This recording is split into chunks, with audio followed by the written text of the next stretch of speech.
Hello, my name is Adam Short, and I'm an Intuit QuickBooks Online Advanced Certified Pro Advisor and an IRS enrolled agent.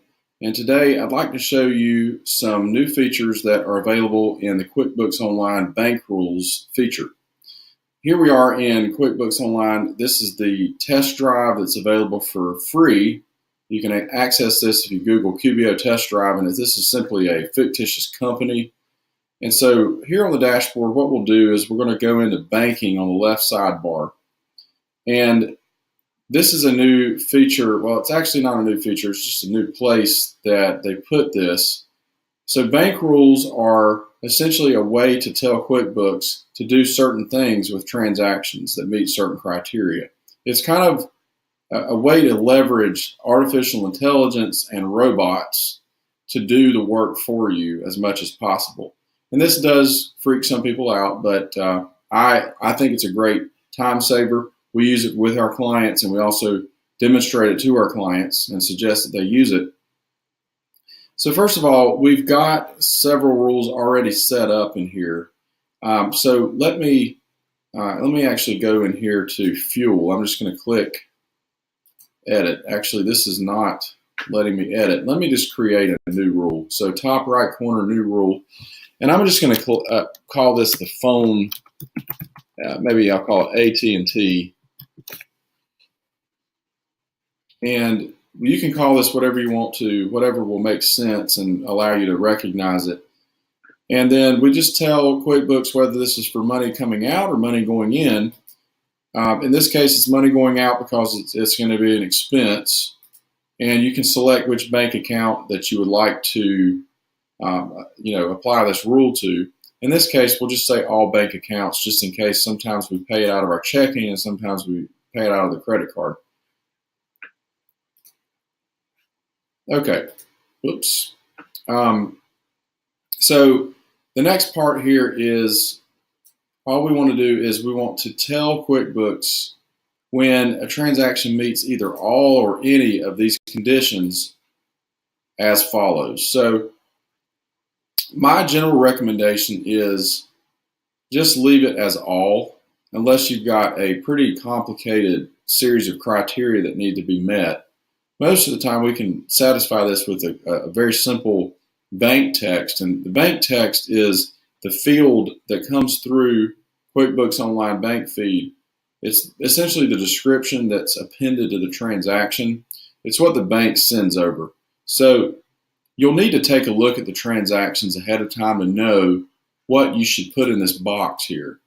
With AT&T, maybe their transaction says AT&T, or maybe it just says ATT. So you need to check that and make sure you get the right text. My suggestion would be go into an actual transaction, copy the text, do a right click and copy it, or Control C or Command C for an Apple, and then paste that text in here. You don't want to make it too specific so that it rules out certain cases where maybe the transaction is not recognized, but you don't want to make it too general where it grabs transactions that don't meet that criteria either.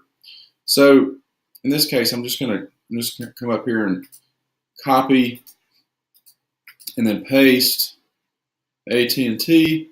And then this next part here is where you tell QuickBooks what to do. When this criteria or these criteria are met, then we will tell QuickBooks to call it what? An expense, check, or transfer. In this case, it's an expense.